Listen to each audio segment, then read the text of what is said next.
இன்றே டவுன்லோட் செய்து உங்கள் ஃபேவரட் ஷோக்களை என்ஜாய் பண்ணுங்க. நீ எங்க இருக்க, என்ன பண்ற, ஏன் என்ன பார்த்ததும் ஓடி போற?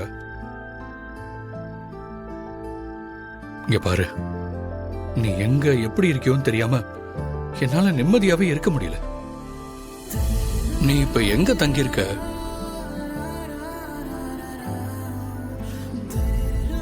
இங்க பாரு, எனக்கு அந்த இடத்த காட்டு. நீ எங்க இருக்கன்னு தெரிஞ்சாகணும்.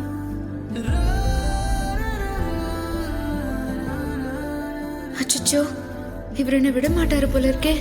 நம்ம இருக்கிற இடத்த எப்படி இவர்கிட்ட காட்டுறது? இப்ப என்ன பண்றது?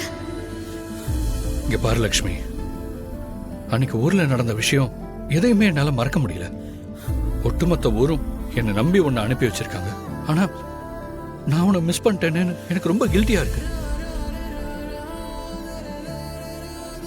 நான் உன்னை தேடிக்கிட்டே தான் இருக்கேன்.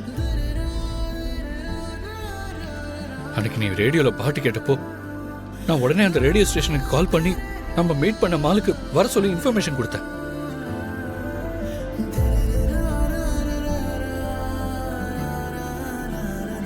ஆனா நீ வரவே இல்லை. நான் உனக்காக வந்து அங்க வெயிட் பண்ணிட்டு இருந்தேன்.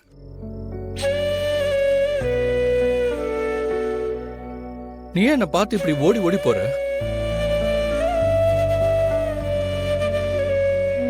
நான் இந்த விஷயத்தை சரி பண்ணணும்னு நினைக்கிறேன். அட்லீஸ்ட் நீ பாதுகாப்பா இருக்கன்னு தெரிஞ்சாலாவது எனக்கு நிம்மதியா இருக்கும்.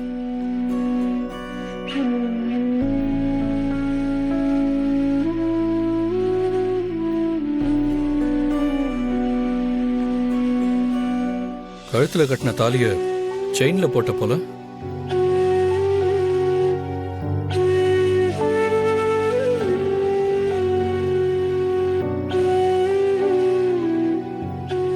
இந்த செயினை எங்கேயோ பார்த்த மாதிரி இருக்கே.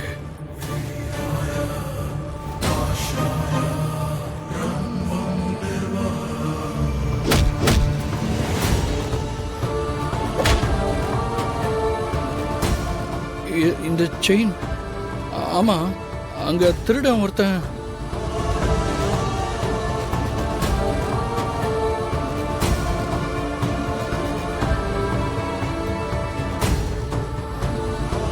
அந்த கோவில்ல அன்னைக்கு ஓன் தலையை தான் திருடிட்டு ஓடினானா? நீ தானா அது? ஆமா. அப்போ அன்னைக்கு நான் தாலி எடுத்துட்டு வந்து கோயில்ல கொடுக்க வரப்போ நீ கோயில்ல தான் இருந்தியா? அப்ப நான் வர்றதை பார்த்துட்டு தான் நீ என்கிட்ட தான் மறைஞ்சிருக்க, அப்படித்தானே? எப்படி இதெல்லாம் நடக்குது? இவ்வளவு பெரிய ஊர்ல நீ இருக்கிற இடத்துக்கு நான் எப்படி வந்து அந்த திருடன் கிட்ட இருந்து தாலியை வாங்க முடிஞ்சது? ஏன் லக்ஷ்மி, அப்போ திருட்டு போன தாலி என்னாலதான் உனக்கு திரும்ப கிடைச்சதா? யார் லைஃப்ல எது எப்படி நடக்கும்னு யாராலுமே டிசைட் பண்ண முடியாதுல. அப்போ திவ்யாவை லக்ஷ்மி பார்த்திருப்பாளா?